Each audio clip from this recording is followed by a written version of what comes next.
সম্মানিত ভিউয়ার্স, আসসালামু আলাইকুম। আমি আজকে খাদ্যজাত পণ্যে মানব স্বাস্থ্যের জন্য ক্ষতিকারক এমন নিষিদ্ধ দ্রব্য মিশ্রণ করে বিক্রি করলে কি শাস্তি হতে পারে সে বিষয়ে আলোচনা করব ইনশাআল্লাহ। তো চলুন আমরা মূল আলোচনায় যাই। খাদ্যপণ্যে কিন্তু কোনো অবস্থাতেও সরকার নিষিদ্ধ করেছে এমন দ্রব্য মিশ্রিত করে বিক্রি করা যাবে না। যদি কোনো ব্যক্তি কোনো খাদ্যজাত পণ্যে সরকারি আইনে নিষিদ্ধ আছে এমন পণ্য মিশ্রিত করে বিক্রি করে, তাহলে ভোক্তা অধিকার সংরক্ষণ আইন 2009 অনুযায়ী ওই ব্যক্তি অপরাধী। তার অপরাধের ধারা হলো 42।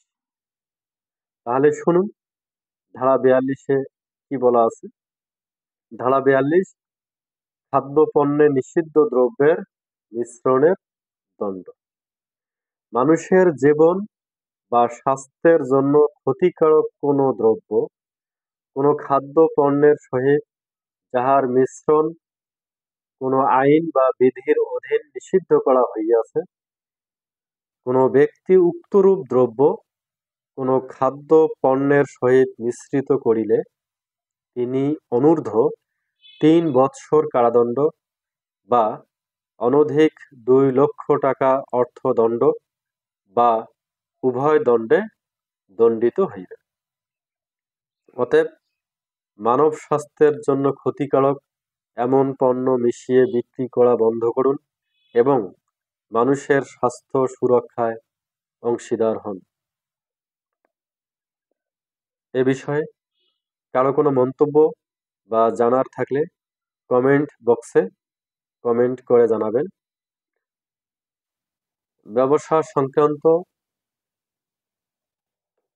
যাবতীয় বিষয় নিয়ে এই চ্যানেলে নিয়মিত আলোচনা করব ইনশাআল্লাহ। নিয়মিত আপডেট পেতে চ্যানেলটি সাবস্ক্রাইব করুন। ধন্যবাদ সবাইকে মনোযোগ সহকারে আলোচনাটি দেখা ও শোনার জন্য। সবাই ভালো থাকবেন, সুস্থ থাকবেন। আল্লাহ হাফেজ।